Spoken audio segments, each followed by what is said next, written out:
Estamos iniciando aqui mais um programa Assim para a Farma Saúde. Hoje nós estamos aqui novamente com a presença da professora Eunice aqui, representando a Federação dos Empregados no Comércio do Estado de São Paulo, representando também aí a pessoa do presidente Luiz Carlos Mota. E hoje nós tivemos o prazer também de trazer aqui o Alexandre, ele é sociólogo da USP, e ele veio aqui falar sobre a educação atual, como está a educação, o nível da educação atual brasileira hoje, e ninguém melhor do que ele, que é especialista na área, para falar sobre isso. Então, eu gostaria que vocês nos assistissem aí, para que vocês se interem aí como realmente anda a educação da sociedade brasileira e especialmente do trabalhador, né, Alexandre? Exatamente. Tudo bem contigo, Alexandre? Tudo bem. Então, fique à vontade.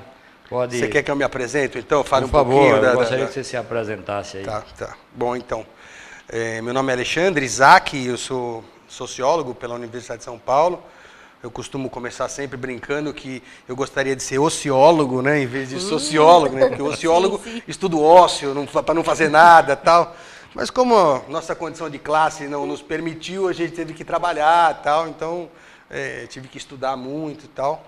E eu comecei a trabalhar na área da infância, adolescência e juventude já há uns 20 anos. Né? Comecei a trabalhar com um projeto de meninos e meninas em situação de rua. Não sei se vocês lembram, na época tinha a Secretaria do Menor, antes inclusive do próprio Estatuto da Criança e do Adolescente, né? Que hoje esse termo menor a gente não usa mais, né? A gente usa criança, adolescente e jovem, né? Mas nessa época da Secretaria do Menor, que inclusive recebeu muitos prêmios internacionais da ONU, do Unicef, pelo trabalho com as crianças e adolescentes em situação de rua, eu acabei trabalhando muitos anos em projetos que tinham esses meninos e meninas como público e tal. Depois eu trabalhei também muito tempo nos conselhos da criança e do adolescente. Cada cidade desse país tem um conselho municipal dos direitos da criança e do adolescente. É um conselho que é eleito paritariamente, né? Metade da sociedade civil e metade do governo. E esse conselho é responsável por pensar, elaborar as políticas públicas voltadas para a infância e adolescência. Né? É um conselho de uma importância política muito grande, né? Apesar de que, historicamente, a gente ainda ele tem um período muito curto de vida, né? Mas é um espaço e uma oportunidade para que a sociedade civil discuta as políticas para a infância e adolescência. Trabalhei em Guarulhos muitos anos no Conselho da Criança e do Adolescente. Mais recentemente também trabalhei com o Unicef, né, num programa que muitos de vocês conhecem, que é o programa Criança Esperança, que era uma parceria das organizações Globo, do Unicef, né, e de governos estaduais. Tal. É um programa que faz a campanha, tal, e eu era o coordenador pedagógico de vários desses projetos. Hoje eu trabalho com assessorias a organizações, fundações que trabalham com responsabilidade social na área da educação. Uma delas é a Federação dos Trabalhadores do Comércio. Fala, professora. Posso falar um pouquinho? Pode falar, professora, fica à vontade. O Alexandre atua conosco há bastante tempo, né, Brito? No desenvolvimento do programa de erradicação do trabalho infantil. Então, nós criamos recentemente o Fórum em Rede Criança Não Trabalha e estamos desenvolvendo em vários municípios ações de capacitação de gestores de educação, promotores, saúde, todos para falarem sobre a erradicação do trabalho infantil e identificar os tipos de exploração a qual as crianças são submetidas. Mas vamos ouvir você, Alexandre. Sobre o trabalho infantil? Vamos. Há alguns anos atrás, uns 15 anos atrás, o Brasil era considerado um dos países mais negligentes, né, com relação ao índice de crianças e adolescentes trabalhadores. Né? Nesse período, várias políticas voltadas ao enfrentamento dessa questão surtiram algum resultado. Né? Os nossos índices hoje não são tão alarmantes, mas a gente costuma dizer, né, professora, que enquanto existir uma criança, um adolescente privado do seu direito fundamental, que é o acesso à educação, à cultura, ao esporte, ao lazer, à saúde, né, as políticas públicas não podem descansar. Né? E a gente fala muito também que essa coisa do trabalho tem um valor na sociedade muito, muito positivado, né? O trabalho emancipa o homem, o trabalho funda a sociedade. Muita gente fala que é bom começar a trabalhar cedo, porque a pessoa já começa a entender o que é esse mundo do trabalho. Mas esse é um discurso que ele já não tem mais, não reverbera mais na sociedade, né? As sociedades modernas entendem que suas crianças, adolescentes e jovens têm que estar preparados para o mundo do trabalho, sim, tem que ter uma formação a partir da adolescência e juventude para entender o que é esse mundo do trabalho.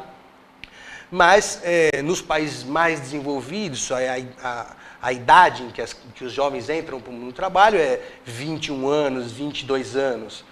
Né? Quando uma criança de 10 anos, de 11 anos, de 12 anos está inserida nesse contexto de ter que trabalhar para ajudar na composição da renda, da família e tal, a gente tem que entender isso como um grande problema a ser enfrentado. Né? E a FEComerciários tem ajudado bastante, porque essa é uma discussão que eles nos ajudam a levar esse tema para dentro das escolas, para dentro das organizações sociais, né, para discutir verdadeiramente quais são os impactos e os malefícios quando uma criança, um adolescente e um jovem entra no mercado de trabalho sem estar preparado para isso do ponto de vista físico, do ponto de vista psicológico, do ponto de vista das suas relações sociais.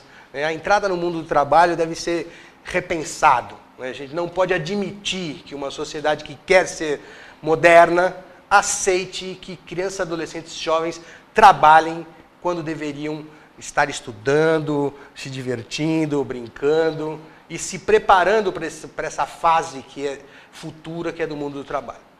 O poder público hoje em dia, eu acho que, partindo desse princípio aí, pelas as suas explicações, Alexandre, a gente entende que nos países desenvolvidos, eles veem a educação como um investimento, né? Porque esse valor da educação, um cidadão, um jovem bem formado, bem educado, quando ele vai assumir o papel de cidadão no universo do trabalho, ou no investimento, ou no empreendedorismo, ele vai realmente preparado para trazer um benefício para a sociedade, né? Então, o Brasil, eu acho que já estava na hora dos órgãos públicos verem a educação como um investimento, né? E ainda parece que não acontece isso na atualidade, né? O cara parece que é uma obrigação ele manter uma escolinha lá num bairro paupérrimo, lá onde não tem condição nenhuma de desenvolver aquela criança, e a criança sai totalmente despreparada, né? Eu, como sociólogo, gosto de fazer análises mais históricas, mais macro. Sim. Assim. Se a gente comparar a situação hoje no Brasil, ainda que no discurso recorrente, o Brasil não vai, tem problemas aqui, tem problemas políticos, a economia não anda, lá. Se a gente fizer uma análise um pouco maior, né, especificamente no mundo da área da educação, da cultura, da assistência, que é o que a gente está conversando, a gente vai perceber que a gente teve muitas conquistas, muitos avanços num período. Eu não vou falar de política, porque eu estou colocando isso há 20 anos atrás. Então, são distintos governos, né, que conseguiram, timidamente ainda, dar alguns saltos de qualidade. Né? A gente tinha um orçamento da União de 4,5% do PIB para a educação.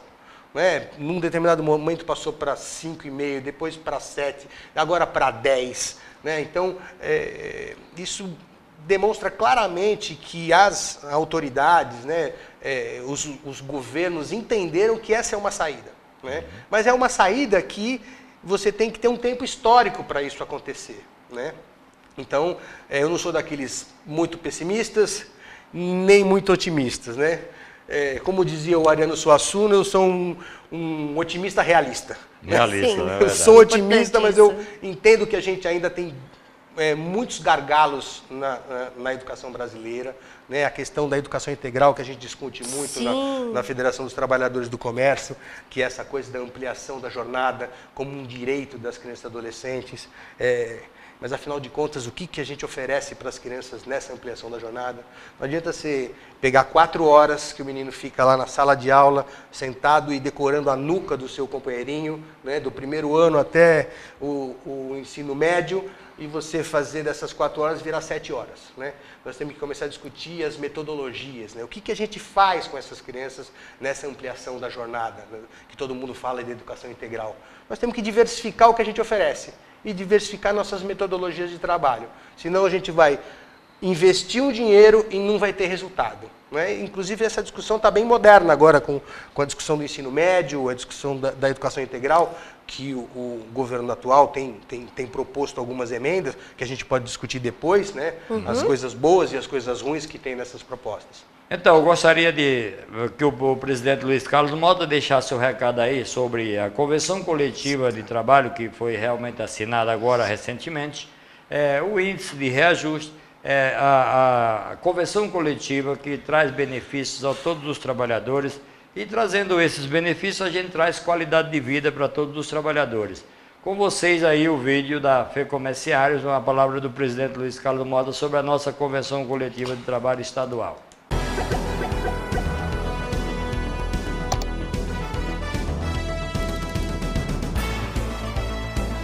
A assinatura da Convenção Coletiva de Trabalho dentro do mês da database é uma vitória para a categoria comerciários. Os comerciários já terão o seu aumento no Olerite de setembro.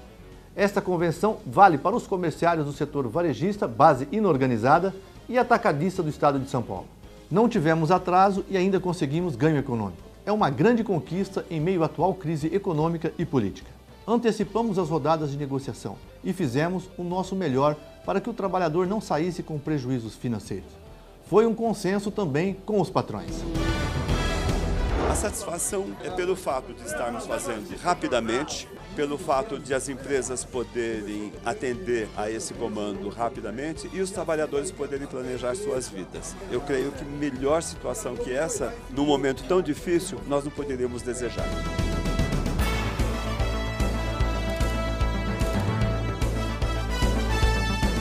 O reajuste será de 9,62% e as cláusulas sociais, sempre ameaçadas, também foram mantidas. Tivemos essa vitória graças à unidade entre os 69 sindicatos filiados e a nossa federação. E também ao empenho das nossas comissões de negociação. Da nossa parte, dos trabalhadores, destaco o Departamento Econômico,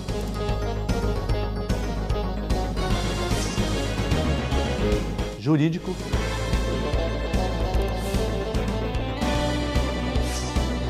e de comissão de negociação. O trabalhador é forte consumidor, então merece receber salários dignos e ter poder de compra. E foi isso que conseguimos. O trabalhador, o que mais se empenha e faz nosso sistema funcionar, não poderia ser prejudicado.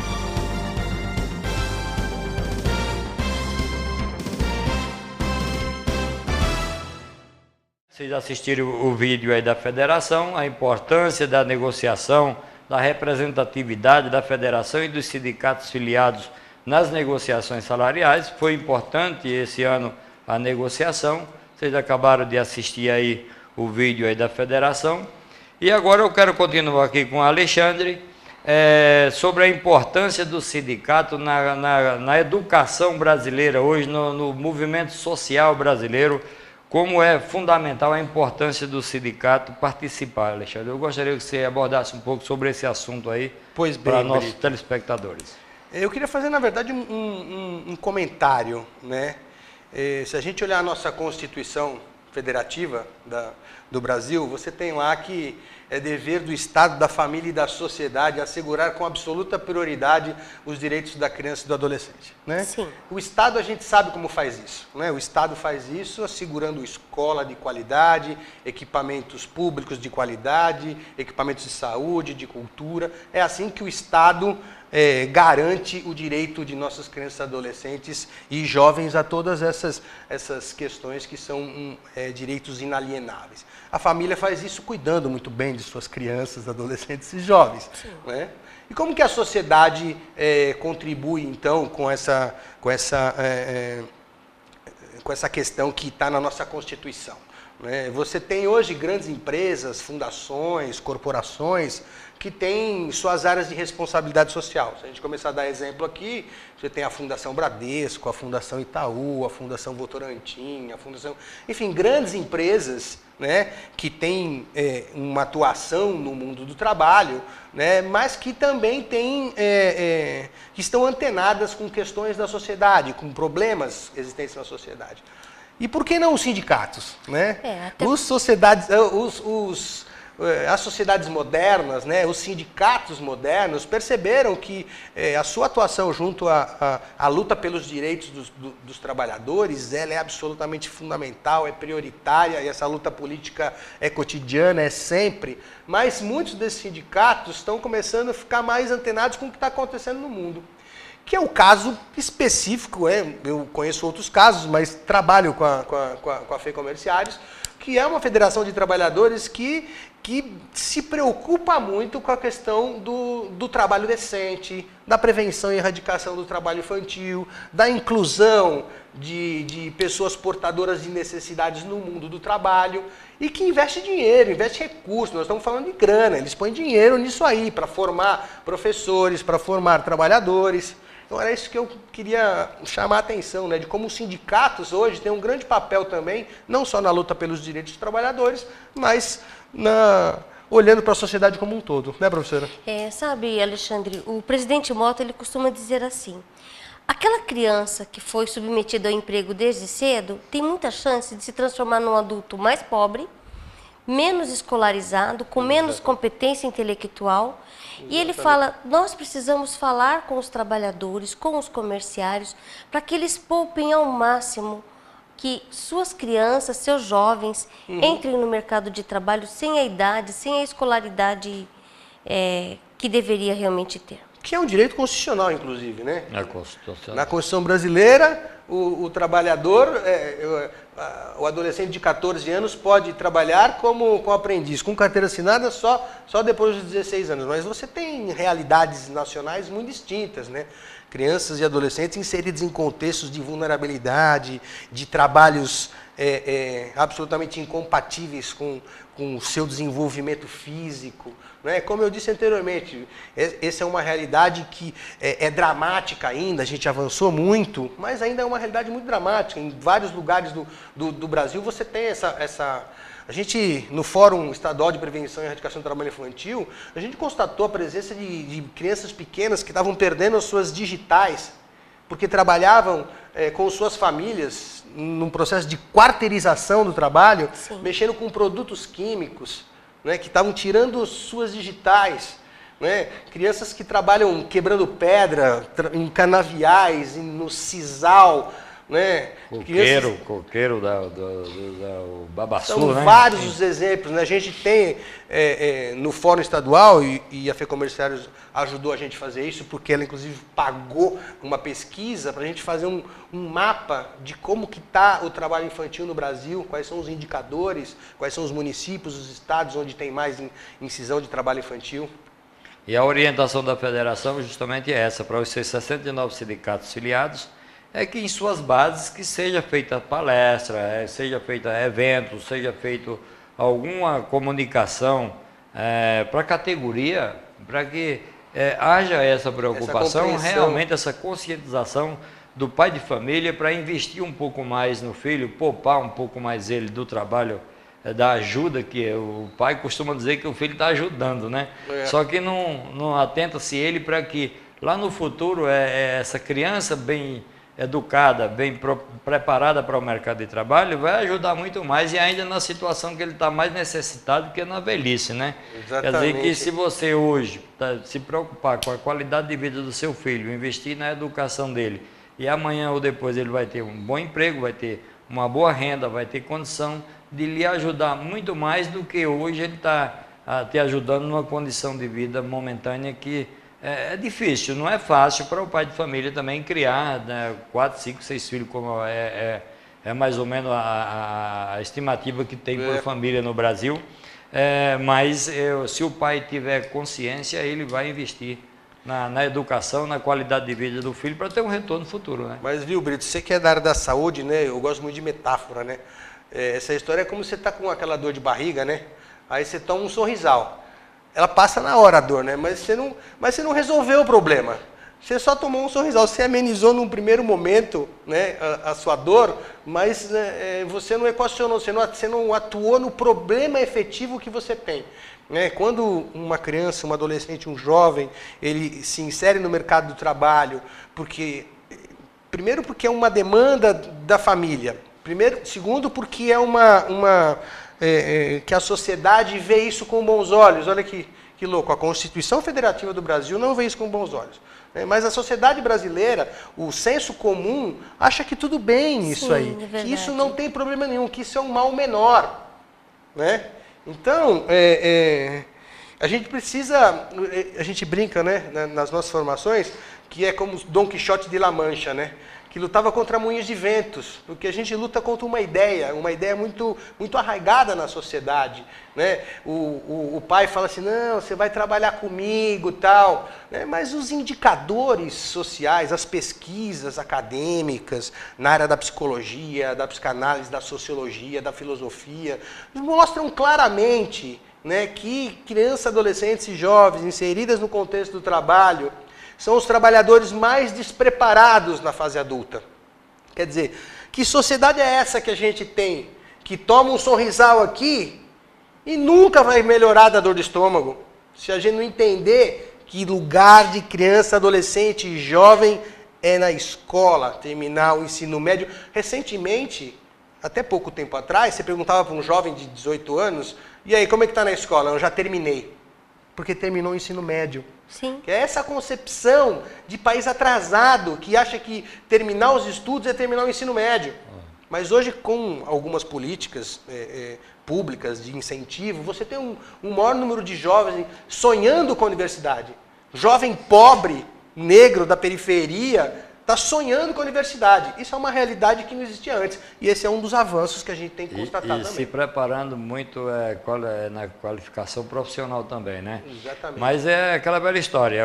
A criança, nós como sindicato e sociedade devemos defender aí a questão dos direitos básicos da criança, né? Que é educação, saúde e lazer, né? Exatamente. Enquanto nós não tivermos aí pelo menos esse básico aí para que a criança realmente se desenvolva com dentro de um critério normal, onde ele vai ter tudo ao seu tempo, ter o lazer, ter a educação, ter tudo ali para quando ele chegar um jovem, ele chegue preparado, aí um adulto ele chegue preparado, em condição de encarar o mercado de trabalho e realmente estar capacitado e só se especializar naquilo que ele acha que se identifica melhor, né? Porque hoje temos várias escolas aí profissionalizantes, né? Que realmente o jovem está tendo a oportunidade de escolher qual o segmento que melhor lhe convém, onde ele se identifica melhor, né? Mas a qualidade do ensino brasileiro tem que melhorar e se nós não fizermos alguma coisa como entidades sociais, como sociedade que pregam aí ideias, né?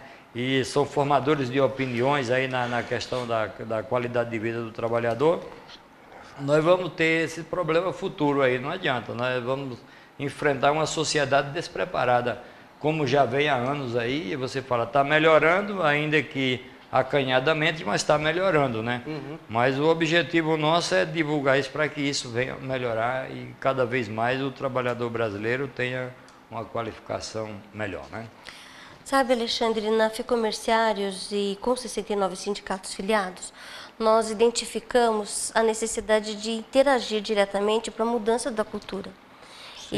E hoje, representando 2.700.000 trabalhadores do estado de São Paulo, é importante que a gente fale de educação, que fale de saúde, de qualidade de vida, porque muitas vezes faltam informações para o trabalhador e esse trabalhador, sendo munido dessas informações, ele sabe onde buscar, caso ele perceba que alguma coisa não está sendo dada a ele de acordo com os direitos que ele possui. E quando eu falo dessa história de olhar do ponto de vista mais macro, né, de um tempo maior aí, e de alguns avanços que efetivamente a gente obteve, Eu não posso deixar também de fazer as críticas que acho pertinente, né? Hoje a gente tem uma discussão aí sobre a Base Nacional Comum Curricular, né? Que é um documento que procura identificar quais são os conteúdos essenciais para cada faixa etária. Quer dizer, no primeiro ano do Fundamental 1, no segundo ano, no quinto, no sétimo, no nono, no primeiro do médio. O que eu quero, o que o Brasil quer que essas crianças aprendam ao longo desse período todo. E para chegar nesse documento, obviamente, democracia não é fácil, né? A gente tem que ouvir a sociedade, ouvir os professores, ouvir os pais, ouvir os intelectuais, ouvir a universidade, né? Os órgãos de classe. Os órgãos de classe. Como nós. Dos sindicatos ligados à área da educação, né? E a gente conseguiu, há mais de 2 anos, esse documento está sendo construído. E, atualmente, o governo atual tem tido algumas medidas que realmente são muito negativas com relação a esse processo de participação e democracia das pessoas. Muito bom. Então, aí vamos chegando ao fim de mais um programa do Simprafarma Saúde. Foi uma satisfação imensa receber aquilo, Alexandre. Você como palestrante aqui da área da educação. Muito obrigado. E para nós é muito fundamental que essas suas explicações venham de encontro com o nosso objetivo, porque realmente a federação e os sindicatos filiados já estão aí engajados nessa luta. Isso só vem nos enriquecer mais ainda aí a nossa vontade e os nossos objetivos para que realmente transformemos aí essa sociedade brasileira aí para um futuro melhor para todos os trabalhadores. Então, deixo aqui um abraço a todos os trabalhadores práticos de farmácias e comerciários do estado de São Paulo. Mais uma vez a gente traz aqui a preocupação da qualidade de vida para todos os trabalhadores. Nosso objetivo é defender aí os interesses dos trabalhadores e melhorar sua qualidade de vida como cidadão, como pessoa, para que nós tenhamos uma sociedade melhor no futuro brasileiro e de toda a nação brasileira, né? Muito obrigado pelo convite. Espero ser convidado de novo e vou estar junto com vocês. Obrigado. Um abraço. Obrigada.